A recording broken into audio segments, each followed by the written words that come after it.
sini aku bakal ngejelasin mengenai tentang ekonomi publik. Apa sih yang paling dipelajari tentang ekonomi publik? Oke, jadi ekonomi publik adalah cabang ilmu ekonomi yang mempelajari peran pemerintah dalam perekonomian, khususnya dalam menyediakan barang atau jasa publik serta dalam mengatur distribusi sumber daya untuk mencapai kesejahteraan masyarakat. Nah, jadi fokus utama ekonomi publik adalah hubungan antara pemerintah dan masyarakat, bagaimana kebijakan fiskal seperti pajak dan pengeluaran negara, pengadaan barang dan jasa publik seperti jalan, pendidikan, kesejahteraan, dan regulasi dan investasi pasar, distribusi dan pendapatan, dan keadilan sosial digunakan untuk memperbaiki kegagalan pasar, mengurangi ketimpangan, dan meningkatkan efisiensi ekonomi. Nah, kalian pernah berpikir nggak kenapa ekonomi publik menjadi cabang ilmu ekonomi tersendiri? Nah, jadi ekonomi publik menjadi cabang tersendiri dalam ilmu ekonomi karena adanya kebutuhan untuk menganalisis dan memahami peran untuk pemerintah dalam aktivitas ekonomi yang tidak sepenuhnya bisa dijelaskan oleh mekanisme pasar. Dalam praktiknya, pasar tidak selalu bekerja secara efisien dan adil, seperti dalam kasus barang publik, eksternalitas, atau ketimpangan distribusi pendapatan. Cabang ini juga membantu merancang kebijakan yang optimal agar tujuan kesejahteraan sosial dapat tercapai tanpa menimbulkan distorsi yang besar dalam sistem ekonomi. Jadi, alasan ekonomi publik menjadi cabang ekonomi tersendiri karena pasar itu tidak selalu efisien. Ada kondisi kegagalan pasar seperti monopoli, eksternalitas, barang publik, dan asimetri informasi. Oke, selanjutnya itu adalah perbedaan ekonomi publik dan ekonomi privat. Siapa sih yang mengambil keputusan? Individu atau pemerintah? Nah, jadi ekonomi publik dan ekonomi privat merupakan dua cabang ilmu ekonomi yang berbeda dalam hal siapa yang mengambil keputusan, apa tujuan utamanya. Dalam ekonomi privat, keputusan ekonomi diambil oleh individu atau perusahaan swasta yang berorientasi pada pencapaian keuntungan pribadi. Misalnya, seorang pengusaha membuka restoran dengan harapan mendapatkan keuntungan dan penjualan makanan kepada konsumen. Ia mempertimbangkan biaya produksi, harga jual, dan permintaan pasar. Sebaliknya, dalam ekonomi publik, keputusan-keputusan diambil oleh pemerintah atau lembaga publik dengan tujuan utama untuk meningkatkan kesejahteraan masyarakat secara keseluruhan. Contohnya itu adalah pembangunan jalan raya oleh pemerintah. Meskipun pembangunan tersebut tidak menghasilkan keuntungan finansial secara langsung bagi pemerintah, proyek ini tetap dilakukan karena adanya kemudahan mobilitas masyarakat, mengurangi kemacetan, dan mendorong pertumbuhan ekonomi. Jadi, perbedaan utama antara keduanya terletak pada siapa yang mengambil keputusan, individu atau pemerintah, dan apa motivasi utama dan keputusan tersebut, keuntungan pribadi atau kesejahteraan sosial. Mengapa perlu ekonomi publik? Dalam kehidupan sehari-hari, banyak kebutuhan masyarakat yang bisa dipenuhi oleh pasar, misalnya makanan, pakaian, dan jasa transportasi. Namun, pasar tidak selalu bisa memenuhi kebutuhan masyarakat secara adil dan merata. Ada beberapa kondisi di mana pasar tidak bekerja dengan baik, dan disinilah peran ekonomi publik serta pemerintah menjadi penting. Contohnya, pelayanan dasar seperti pendidikan dan kesehatan tidak selalu bisa diakses oleh semua orang jika hanya disediakan oleh swasta. Pembangunan infrastruktur seperti jalan, jembatan, atau penerangan di daerah terpencil mungkin tidak menguntungkan secara bisnis sehingga tidak disediakan oleh sektor swasta. Masalah bersama seperti kemacetan, sampah, dan polusi seringkali tidak ditangani pasar karena tidak adanya pihak yang secara langsung bertanggung jawab. Dalam situasi seperti itu, pemerintah perlu turun tangan untuk melindungi kepentingan masyarakat secara keseluruhan.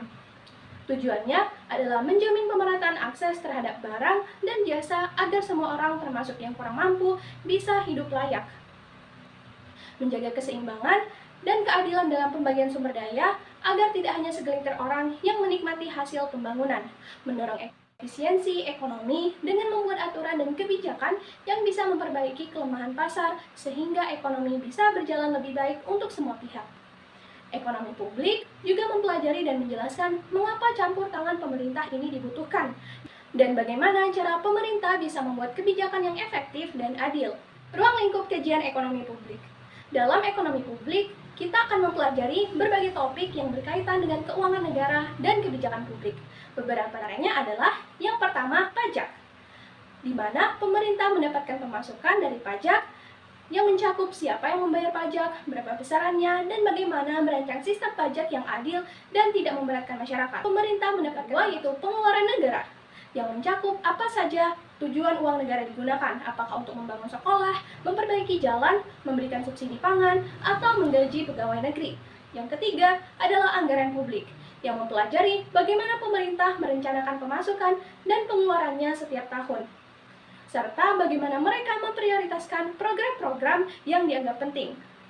Selain itu, ekonomi publik juga menyentuh soal bagaimana pemerintah membuat keputusan, bagaimana kebijakan memengaruhi masyarakat, dan bagaimana mengevaluasi apakah suatu kebijakan berhasil atau tidak.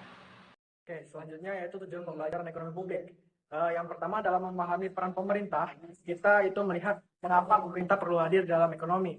Pasar itu tidak selalu berjalan dengan sempurna. Ada masalah internalitas, barang pabrik monopoli, atau ketidakseimbangan informasi. Misalnya, suatu pabrik itu mencemari sungai, terus mereka itu perlu membayar pajak atau regulasi. Sementara lampu jalan atau pertahanan negara itu butuh disediakan pemerintah karena pasar tidak mau. Menurut Richard Musgrave, fungsi pemerintah itu mencangkup alokasi, terus ada pajak, dan selanjutnya stabilitas. Nah, terus dalam menilai keadilan dan efisiensi kebijakan publik, kita bahas bagaimana menilai apakah kebijakan pemerintah itu tepat. Dari sisi efisiensi, kita lihat apakah sumber daya digunakan optimal, misalnya lewat analisis cost benefit. Terus dari sisi keadilan, kita perhatikan dua bentuk. Yang pertama itu kegiatan vertikal, perlakuan beda untuk kondisi beda, seperti pajak, kaya, dan miskin. Keadilan horizontal yaitu perlakuan sama untuk yang setara, seperti beasiswa anak miskin. Terus teori utilitarisme, terus ada Rawisian dan libertarisme, itu membantu menimbang pendekatan yang digunakan. Nah, selanjutnya menjadi warga negara yang kritis. Yang terakhir, penting bagi kita untuk bersikap kritis terhadap kebijakan ekonomi. Kebijakan publik sering dipengaruhi oleh politik, terus lobby elit atau tekanan internasional. Sebagai warga, kita perlu menganalisis mana kebijakan yang rasional, mana yang hanya populis. Terus kita juga harus paham dampak pajak, belanja negara, dan utang publik dalam kehidupan sehari-hari. Nah, relevansi dalam kehidupan kita, subsidi pendidikan, ada layanan kesehatan, terus transportasi umum, semua ini adalah produk dari kebijakan publik. Dengan memahami ekonomi publik, kita bisa ikut mengawal agar kebijakan lebih adil, efisien, dan berpihak kepada masyarakat. Nah, selanjutnya ada relevansi dalam kehidupan sehari-hari. Yang dimana, kenapa sih ekonomi publik itu penting untuk kita? Mungkin teman-teman kadang bertanya-tanya, kenapa sih kita harus belajar ekonomi publik?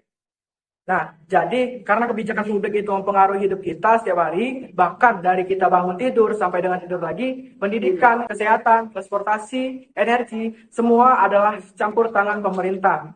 Nah, mari kita lihat contohnya satu persatu. Yang pertama, contoh sederhana di sekitar kita, ada subsidi pendidikan, biaya kuliah yang lebih terjangkau di kampus negeri ataupun program KIP kuliah. Tidak akan ada tanpa peran pemerintah. Tanpa subsidi, hanya kelompok kaya yang bisa mengakses pendidikan berkualitas. Ada subsidi pendidikan, biaya kuliah yang lebih terjangkau di kampus negeri ataupun program KIP kuliah. Yang kedua, layanan kesehatan publik seperti puskesmas, program BPJS, vaksinasi, terus yang ketiga itu ada transportasi umum seperti subsidi KRL, Transjakarta, atau angkutan umum lainnya. Nah, hal tersebut dapat membantu jutaan orang bepergian dengan harga yang lebih murah. Tanpa subsidi, ongkos akan naik drastis, memberatkan masyarakat kecil. Dari beberapa faktor tersebut, subsidi energi dan bahan pokok itu ada antara lain listrik yang bersubsidi, terus ada LPG dan beras murah.